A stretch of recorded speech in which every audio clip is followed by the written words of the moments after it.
दोस्तों आज हम एडमिशन ऑफ अ पार्टनर का लेक्चर नंबर 4 शुरू कर रहे हैं और आज के इस लेक्चर में हम वर्कमैन कॉम्पेंसेशन रिजर्व और इन्वेस्टमेंट फ्लक्चुएशन रिजर्व का ट्रीटमेंट सीखेंगे जब एक नया पार्टनर का एडमिशन होता है।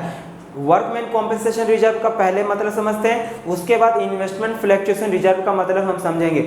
ऐसे तो हमने ये जब change in profit sharing ratio सीखा था, जब चैप्टर किया था तो हमने वहाँ पे उसका डिटेल से कंप्लीट कर लिया था, फिर भी हम दोबारा से कर लेते हैं। एडमिशन में हमने वहाँ पे बैलेंस शीट में हमने उसका एंट्री का हमने नहीं सीखा था, यहाँ पे उसका इफेक्ट बैलेंस शीट में क्या आता है वो भी हम सीखेंगे। ठीक है, तो सबसे पहले बात कर लेते हैं वर्कमैन कॉम्पेंसेशन रिजर्व। नाम से ही पता चला कॉम्पेंसेशन यानी कि वर्करों की सुरक्षा के लिए, यानी कि वर्करों का कभी एक्सीडेंट हो जाए, कभी चोट लग जाए, कुछ प्रॉब्लम आ जाए तो फर्म को पे करना पड़ता है। अब एक बात बताइए, अगर फैक्ट्री में काम करते समय अगर कोई इंप्लॉय घायल हो जाता है, इंजर्ड हो जाता है, तो उस केस में किसका फर्ज बनता है उसका ट्रीटमेंट करवाने का? एम्प्लॉयर का ना, यानी जहां पे काम करता है उस कंपनी फैक्ट्री फर्म का ना। हाँ, तो फर्म के पास अगर उस समय सफिशिएंट मनी नहीं है तो फिर कैसे ट्रीटमेंट होगा?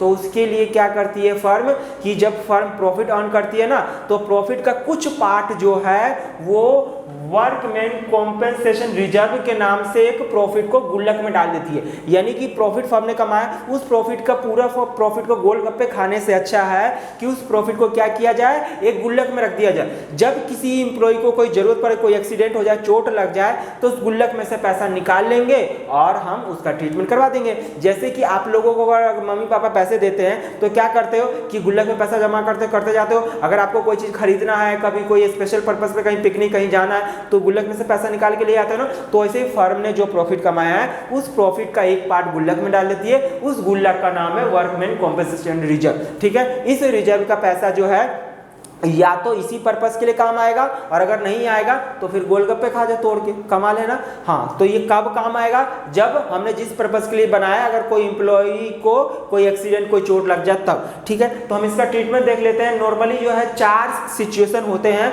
तो पहला सिचुएशन देखिए, यहाँ पे treatment of workman compensation reserve में A B C are partners sharing profit loss in the ratio of 4:3:2, यानी ए बी सी 3 पार्टनर है। नया पार्टनर कौन एडमिट हो रहा है? डी 1/4 शेयर के लिए। कमाल है, एडमिशन का केस है। हाँ सर, तो अब इसमें 4 सिचुएशन है। क्या 4 सिचुएशन है? If there is no claim against workman compensation reserve, यानी वर्कमैन कॉम्पेंसेशन रिजर्व के लिए कोई क्लेम नहीं है, मतलब किसी कोई इंप्लॉय को कोई एक्सीडेंट, कोई चोट नहीं लगा, तो जब लगा ही नहीं तो क्लेम का आएगा। ठीक है ना, तो एक रास्ता ये है। तो सब इसमें 2 सिचुएशन है। When no information as to claim is given When there is no claim, मतलब ये कि क्वेश्चन जब आपका आएगा तो क्वेश्चन में या तो क्लेम का कोई इंफॉर्मेशन ही नहीं देगा, या देयर इज नो क्लेम, या क्वेश्चन साइलेंट है। 3 सिचुएशन है। क्या है? When no information as to claim is given, यानी क्लेम के बारे में कुछ ना बोला हो, या फिर क्लेम ही ना हो, या क्वेश्चन साइलेंट हो। तीनों का मतलब एक ही है। क्या है? If there is no claim. तो जब क्लेम नहीं है तो एक बात बताओ, नए पार्टनर को हम एडमिट कर रहे हैं और एडमिट करने से पहले अगर पुराने पार्टनर ने कोई रिजर्व बनाया है तो क्या करना पड़ेगा? रिजर्व को तोड़ दो, यानी गुल्लक को तोड़ के बांट लो। नहीं बांटेंगे तो क्या होगा? देखो, बैलेंस शीट जब बनाया था एबीसी का, तो एबीसी ने वर्कमैन कॉम्पेंसेशन रिजर्व में कितना पैसा जमा कर रखा? 90,000 रुपए। आप बताइए, ये रिजर्व है, प्रॉफिट का ही एक पार्ट है ना। हाँ सर, आप बताइए, अगर ये गुल्लक को तोड़ के एबीसी आपस में नहीं बांटेंगे तो फ्यूचर में डी नया पार्टनर एडमिट हो रहा है, तो फ्यूचर में डी क्या बोलेगा? देखो भाई, अब रिजर्व है तो रिजर्व में तो मेरा भी हिस्सा बनता है ना। तो इसीलिए हम नए पार्टनर को बोलते हैं तू बाहर ही रुक जा, गेट पे ही रुक जा। हम पहले आपस में, जो हम पुराने पार्टनर है ना, हम आपस में बातचीत कर लेते, सेटलमेंट कर लेते, उसके बाद ही तू आई हो। तो जैसे ही कोई रिजर्व आपने जमा कर रखा है ना, तो आप नए पार्टनर को दरवाजे पे ही रोक दोगे कि तू बाहर ही रह जा, अभी पहले हम आपस में अपने प्रॉफिट लॉस को बांट लेते हैं। हाँ, तो जब कोई क्लेम नहीं है, इसका मतलब जो आपने गुल्लक बनाया था 90,000 रुपए का, वो आपस में बांट लो। नहीं बांटोगे तो वो एंटर करेगा, कहेगा मुझे भी मेरा हिस्सा दे दो। ये प्रॉफिट किसने जमा किया? पुराने पार्टनर एबीसी ने। तो ये हिस्सा किसका है? एबीसी का। बांट दो फिर। तो बांटना है, पार्टनर को कुछ देना है तो क्रेडिट करना है। तो इसका जनरल एंट्री क्या होगा? Workman compensation reserve account debit. आप पूरा फुल फॉर्म लिखेंगे। टू कितने पार्टनर है? ए है, टू बी है एंड टू सी है। आगे आप पूरा लिखेंगे कैपिटल अकाउंट या फिर करंट अकाउंट। मालूम है ना कि करंट अकाउंट कब लिखते हैं, जब कैपिटल फिक्स्ड होता है या करंट अकाउंट का बैलेंस गिवन है तो उसका मतलब हम कैपिटल फिक्स्ड मानेंगे और करंट अकाउंट लिखेंगे। क्वेश्चन साइलेंट है तो हमेशा कैपिटल अकाउंट में जाएगा। कितना रुपए गुल्लक में आपने जमा किया था, 90,000 रुपए जमा किया था। किस रेशो में बांटना है, 4:3:2 में। तो 4:3:2 में बांटेंगे तो कितना आ जाएगा आपका आ जाएगा, आप यहाँ पे लिख लीजिए 40,000, 30,000 और 20,000। कमाल है। तो ये आपका केस 1 कंप्लीट हो गया। जब न्यू बैलेंस शीट बनाएंगे तो कोई इंपैक्ट नहीं आएगा, इसका सब खेल खत्म, ये जो रिजर्व था बट गया। ठीक है, अगला करते हैं। If the claim for workman compensation is lower than the amount of workman compensation reserve, यानी कि जितना वर्कमैन कॉम्पेंसेशन रिजर्व में हमने पैसा कितना जमा किया, 90,000 रुपए, उससे क्लेम कम आ जाए। यानी कि हमने गुल्लक में 90,000 जमा किया, लिखा है क्या है, when a claim on account of workman compensation is 45,000। जितना हमने गुल्लक में पैसा जमा किया तो उससे कम का क्लेम आया। क्लेम का मतलब वर्करों को जो चोट लग गया है तो उस चोट में जो ट्रीटमेंट का जो पैसा आएगा वो एक प्रकार से क्लेम है। तो क्लेम 45,000 का है। तो बताइए क्या करना पड़ेगा, वर्कमैन कॉम्पेंसेशन रिजर्व में कितना पैसा था दोस्तों, 90,000 रुपए था। इसमें से क्लेम कितना आया, वर्कमैन कॉम्पेंसेशन क्लेम कितना रुपए है, 45,000 रुपए। अब बताइए 90 में से 45,000 रुपए का क्लेम है तो जितना क्लेम आएगा ना, जितना क्लेम आएगा उसको आपको क्या करना है दोस्तों, न्यू बैलेंस शीट जब बनाओगे तो लायबिलिटी साइड पे क्या लिखोगे, लिखोगे claim for workman compensation, claim for workman compensation. कितना रुपए का क्लेम आएगा, 45,000 रुपए। याद रखना, जितने रुपए का क्लेम न्यू बैलेंस शीट में लायबिलिटी साइड पर लिख दोगे, बस इतनी सी बात है, क्योंकि क्लेम का मतलब लायबिलिटी पे करना है। ठीक है, तो 45,000 रुपए का क्लेम न्यू बैलेंस शीट में चला जाएगा। अब बताइए 90 में से 45 क्लेम है तो बाकी पैसा पार्टनर में बांट दो, किस में, ए बी सी में। कितना कितना आ जाएगा, एक के हिस्से में किस रेशो में बांटेंगे, हमेशा ओल्ड रेशो में। आप आगे कैपिटल लगा लेंगे तो कितना आ जाएगा, यहाँ पे 20,000 रुपये आ जाएगा, यहाँ पे 15,000 रुपये आ जाएगा और यहाँ पे 10,000 रुपये आ जाएगा। कमाल है ना। तो ये आपका कंप्लीट हो गया। नेक्स्ट केस है, if the claim is equal to workman compensation reserve, यानी कि जितना आपने गुल्लक में कितना पैसा जमा कर रखे हो, 90,000 रुपए, और क्लेम भी कितने रुपए का आता है, 90,000 रुपए का ही आता है। तो वर्कमैन कॉम्पेंसेशन रिजर्व अकाउंट में पैसा था आपका 90,000 रुपए। ये सारा का सारा क्या आ गया, क्लेम आ गया। तो क्या लिखोगे, claim for workman compensation, claim for workman compensation account. ठीक है, बस खेल खत्म। और जब न्यू बैलेंस शीट बनाओगे, क्या बनाओगे, न्यू बैलेंस शीट, तो न्यू बैलेंस शीट में लायबिलिटी साइड क्या लिखोगे, क्लेम फॉर वर्कमैन कॉम्पेंसेशन। कितने रुपए लिखोगे, कितने का क्लेम है दोस्तों, 90,000 रुपए का। तो जितने का क्लेम न्यू बैलेंस शीट में। कमाल है ना। तो हमने ये तीन ही सिचुएशन सीख लिया। लास्ट है, if the claim is more than the amount of workman compensation reserve, यानी आपने गुल्लक में जितना पैसा जमा किया था उससे ज्यादा का क्लेम आ जाए तो झटका तो उतने तक नहीं लगेगा जितना तक रिजर्व बनाए। रिजर्व से जितना एक्स्ट्रा क्लेम आएगा, लायबिलिटी आएगा, उतना झटका। तो सबसे पहले तो देख लेते हैं, वर्कमैन कॉम्पेंसेशन रिजर्व अकाउंट में हमारे पास जो है वो 90,000 रुपए है। कितने रुपए दोस्तों, 90,000 रुपए। और टू क्लेम क्या लिखेंगे, क्लेम फॉर वर्कमैन कॉम्पेंसेशन कितने रुपए है, 99,000। जोर का झटका जोरों से, तो 99,000 का क्लेम। तो कितने रुपए का घाटा हो गया दोस्तों, 9,000 रुपए का। और मैंने बताया ना, कोई भी घाटा हो या फायदा, तो ये घाटा को हम रिवैल्यूएशन अकाउंट के थ्रू एडजस्ट करते हैं। किसके थ्रू करते हैं, रिवैल्यूएशन अकाउंट के थ्रू करते हैं। 9,000 रुपए। ओके, अब ये घाटा है तो घाटा कौन बियर करेगा, पुराने पार्टनर ही करेंगे, क्योंकि नए पार्टनर को तो हम बाहर ही रोक रखे हैं। तो ठीक है, फिर अब घाटा है तो पार्टनर की कैपिटल कम हो जाएगी ना उतने से, ए बी सी, आगे क्या लिख देंगे, कैपिटल अकाउंट डेबिट, डेबिट तीनों में डेबिट। टू कितना है, क्या लिखेंगे, रिवैल्यूएशन अकाउंट, कितना रुपए है रिवॉल्यूशन का लॉस? 9,000 रुपए का। किस रेशो में? ओल्ड रेशो 4:3:2, यानी 4,000, 3,000 और 2,000 रुपये। कमाल है। तो ये आपका कंप्लीट हो गया है। हाँ, आप जब इसका न्यू बैलेंस शीट बनाओगे, क्या बनाओगे? New balance sheet. तो न्यू बैलेंस शीट में क्लेम कितना आएगा? लायबिलिटी साइड में claim for workman compensation. Total claim कितने का है? 99,000 का। तो आप दिमाग में इतना फिट कर लेना है आपको कि बैलेंस शीट में जितने रुपए का क्लेम है ना, वो सीधा सीधा न्यू बैलेंस शीट में लायबिलिटी साइड पर चला जाएगा। बस खेल खत्म। अब देखना है कि कम है या ज़्यादा।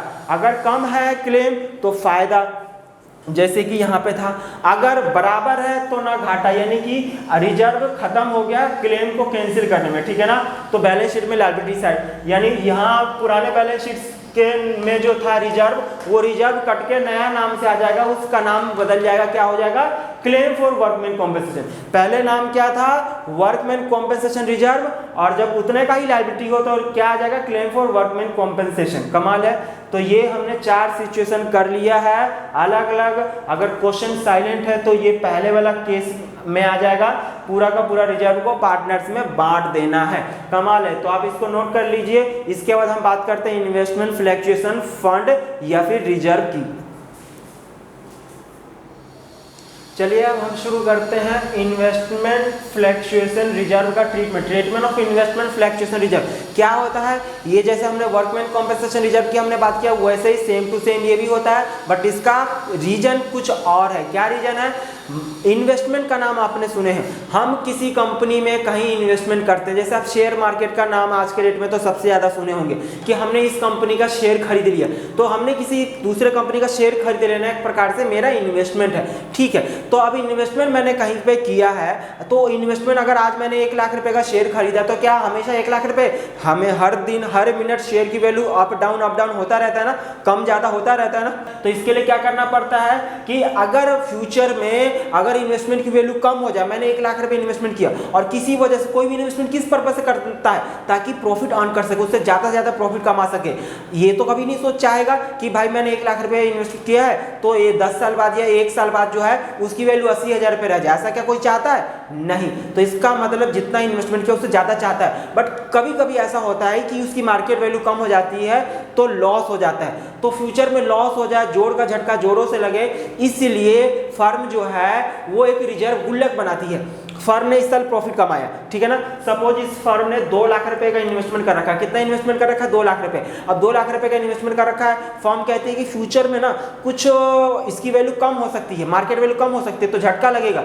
तो उस झटके से बचने के लिए हमने अभी प्रॉफिट बहुत सारा कमाया है, एक काम करते इसमें से 18,000 रुपये निकाल के गुल्लक में रख देते, ठीक है ना। तो प्रॉफिट का वो पार्ट जो मैंने गुल्लक में रख दिया, किस पर्पज से? कि फ्यूचर में अगर इन्वेस्टमेंट की वैल्यू कम होती है तो जो झटका लगेगा वो झटका को इस रिजर्व से एडजस्ट कर लेंगे। जोर का झटका जोरों से दिल पे ना लगे। आजकल कुछ ज्यादा ही दिल पे झटके लग रहे हैं। तो इसका मतलब इसी जो प्रॉफिट का वो पार्ट जो हमने इन्वेस्टमेंट की वैल्यू में कम होने की वजह से जो झटका लगे, उस झटका से बचने के लिए जो हमने रिजर्व बनाया ना, उसको ही कहते हैं इन्वेस्टमेंट फ्लक्चुएशन रिजर्व, ठीक है। इसके अलग अलग सिचुएशन है। ये सिचुएशन कर लेने के बाद आप इस तरह के ट्रीटमेंट किसी भी तरह का, किसी भी बुक का, कहीं से भी कैसे भी क्वेश्चन आ जाए आप आसानी से कर सकते हैं। तो चलिए देखते हैं। ABC are partner sharing profit and loss in the ratio of 4:3:2।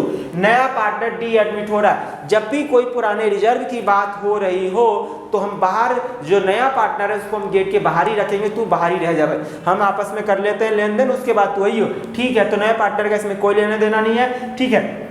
तो देखिए पुराना बैलेंस शीट जो ABC का है उसका इन्वेस्टमेंट फ्लक्चुएशन रिजर्व यानी गुल्लक में 18,000 रुपये डाल रखा है। इन्वेस्टमेंट की वैल्यू 2 लाख रुपए है। When book value and market value investment is same, यानी क्वेश्चन में कुछ ना बोला हो, या फिर ऐसे बोल दे कि जितना बुक वैल्यू उतना ही market value. Book value 2 lakh रुपए, मार्केट वैल्यू 2 लाख रुपए है। तो क्या करेंगे? जो गुल्लक में पैसा जमा किए थे अब उस गुल्लक को तोड़ देंगे। नहीं तोड़ेंगे तो क्या होगा कि नया पार्टनर को हमने अगर अंदर बुला लिया ना, और यहाँ पे गुल्लक हमने बना रखा है, गुल्लक में कितना रुपए जमा है? 18,000 रुपये। अगर इस गुल्लक को तोड़ेंगे नहीं तो फ्यूचर में वो नया पार्टनर जब उसको घर में बुला लेंगे फर्म में तो कहेगा भाई ये गुल्लक में भाई मैं भी तो इस फर्म का मालिक हूँ, ओनर हूँ, पार्टनरशिप में हूँ, तो गुल्लक में मेरा भी हिस्सा दे दो।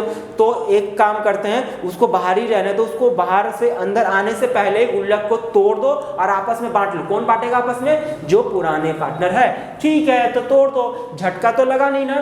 तो दो सिचुएशन, दो केस यहीं पे कवर हो जाता है, when there is no information या फिर when market value of investment is ₹2 lakh. Question में कोई इन्फॉर्मेशन नहीं देगा तब भी हम मानेंगे कि जो बुक वैल्यू वही मार्केट वैल्यू है, और अगर मार्केट वैल्यू बुक वैल्यू के बराबर दे दे तो दोनों का मतलब एक ही है। तो इसका मतलब मेरे पास इन्वेस्टमेंट फ्लक्चुएशन रिजर्व में जो पैसा था कितने रुपए था? 18,000 रुपए। ये क्या करेंगे? पार्टनर में बांट देंगे, तीनों पार्टनर ए बी सी में। मैं जैसे कि बताया कि यहाँ पे आपको पूरा कैपिटल अकाउंट लिखना होगा। किस रेशो में बांटेंगे? ओल्ड रेशो, जो कि क्या दे रखा है? 4:3:2। हमेशा ओल्ड में बांटेंगे, नए का कोई लेना देना नहीं है। तो कितना कितना रुपए आ जाएगा? यहाँ पे आपका 4,000 रुपए आ जाएगा, ये आपका 6,000 रुपए आ जाएगा, और यहाँ पे 8,000 रुपए आ जाएगा। ठीक है, और जब हम न्यू बैलेंस शीट बनाएंगे, क्या बनाएंगे? New balance sheet. तो न्यू बैलेंस शीट में सिर्फ क्या शो करेंगे? इन्वेस्टमेंट की वैल्यू शो करेंगे। कितने रुपए?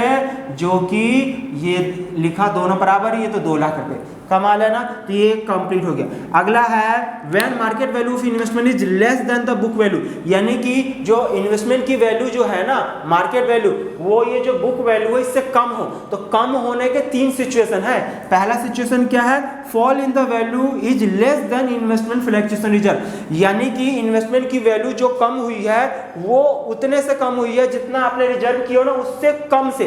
मतलब आपने रिजर्व कितना रखे हो? 18,000 रुपए। और देखिए जरा क्या लिखा है? When market value of investment is ₹1,91,000। तो बताइए 2 लाख रुपए बुक वैल्यू था, अब 191 कितने से कम हो गया? सर 9,000 रुपए। तो जितने से कम हुआ, 9,000 रुपए जो कम हुआ है वो इन्वेस्टमेंट फ्लक्चुएशन रिजर्व, यानी जो गुल्लक में आपने पैसा जमा कर रहे हो उससे कम है ना। हाँ सर, तो इसका मतलब investment fluctuation reserve account debit हो जाएगा। आपको एग्जाम में फुल फॉर्म लिखना है। कितना रुपए?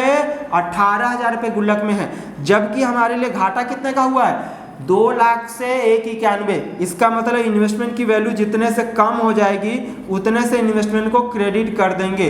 कितने रुपए से इन्वेस्टमेंट की वैल्यू कम हो गई? 9,000 रुपए से। और जब हम न्यू बैलेंस शीट बनाएंगे तो न्यू बैलेंस शीट में एसेट साइड में इन्वेस्टमेंट की वैल्यू कितने रुपए लिखेंगे? इन्वेस्टमेंट की वैल्यू जो मार्केट वैल्यू एडजस्टमेंट में दिया रहेगा वो लिखेंगे। ठीक है, 18 गुल्लक में था, 9,000 का झटका लग गया तो 9,000 एडजस्ट हो जाएगा ना इससे। अभी भी कितना बच गया? अभी भी जो बच गया है वो ए बी और सी के कैपिटल में ट्रांसफर कर देंगे 4:3:2 के रेशियो में। मतलब कि 4,000 रुपये, 3,000 रुपये और 2,000 रुपये। कमाल है ना, ये भी खत्म हो गया। नेक्स्ट है फॉल इन द वैल्यू। देखो यानी कि मैंने बताया ना कि when market value of investment is less than the book value, यानी मार्केट वैल्यू इन्वेस्टमेंट से जब कम होगा ना तो उसके 3 सिचुएशन है।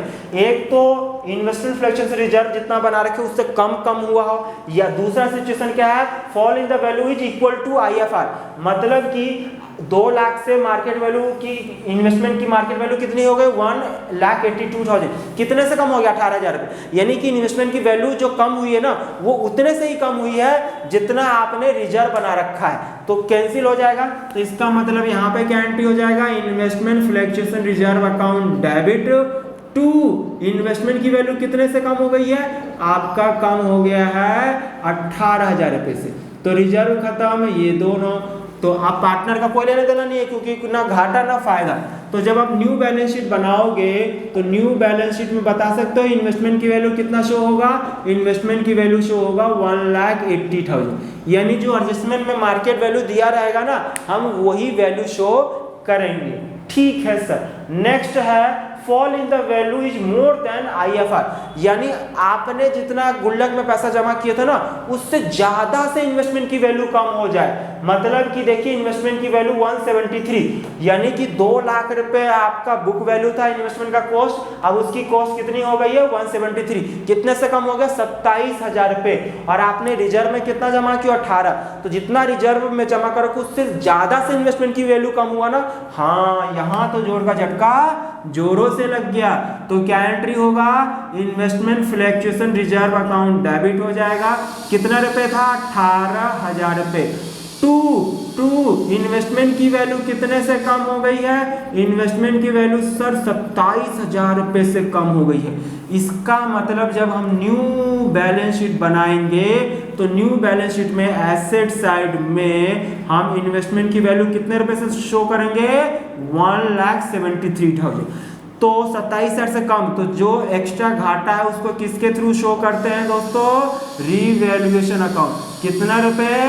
9,000 रुपये। और ये घाटा पार्टनर्स कैपिटल अकाउंट से बियर किया जाएगा ना, ABC।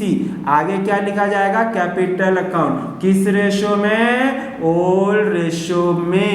2 क्या हो जाएगा? रिवैल्यूएशन को खत्म करना है ना, तो 2 रिवैल्यूएशन अकाउंट। कितना रुपए का घाटा है? 9,000। 2,000 कितना आएगा? 2,000 इसका आएगा, ये 4,000 रुपये आएगा, और ये आएगा आपका 6,000। 2,000, 3,000 यहाँ आएगा, और ये आएगा आपका 4,000 रुपये। कमाल है। तो ये आपका कंप्लीट हो गया।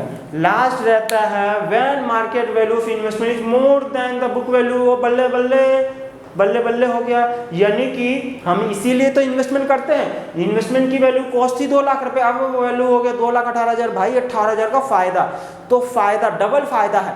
एक तो पहले से गुल्लक में जो पैसा था 18,000 रुपये, वो फायदा है, उसको तोड़ के बांटो, और ऊपर से यहाँ पे 18,000 रुपये का फायदा हो गया, तो फायदा ही फायदा। तो दो फायदे हैं। तो सबसे पहले तो इसकी एंट्री करो। सबसे पहले इन्वेस्टमेंट की वैल्यू बढ़ गई है, इन्वेस्टमेंट की वैल्यू बढ़ गई तो हमारे लिए फायदा है। तो इन्वेस्टमेंट एसेट्स है, एसेट्स इंक्रीज होता है तो डेबिट होता है ना। कितने से इंक्रीज हो गया एसेट्स की वैल्यू? सर 18,000 रुपये से। और फायदा हो गया ना, तो उस फायदा को भी हम कहाँ पे ट्रांसफर करेंगे? रीवैल्यूएशन अकाउंट में। कहाँ पे करेंगे? रीवैल्यूएशन अकाउंट में। कितने रुपए का फायदा हो गया है? 18,000 रुपया का। कमाल है। तो ये 18,000 रुपये को तो एसेट्स की वैल्यू बढ़ने से फायदा हो गया है, ये एंट्री नंबर 1। और यहाँ पे दूसरी एंट्री एक और होगी। पहले से आपके पास इन्वेस्टमेंट फ्लक्चुएशन रिजर्व में कितना पैसा जमा था? सर 18,000 रुपये पहले से जमा था। 18,000 का ये वाला जमा था, 18,000 रुपये यहाँ फायदा हो गया। वाह सर, फायदा ही फायदा हो गया। तो इस फायदे को हम रिवैल्यूएशन से एडजस्ट किए थे ना। हाँ जी। तो ये टोटल कितना हो गया? 18,18 36,000 रुपये। इसको हम पार्टनर्स कैपिटल अकाउंट में बांट देंगे 2A 2B 2C।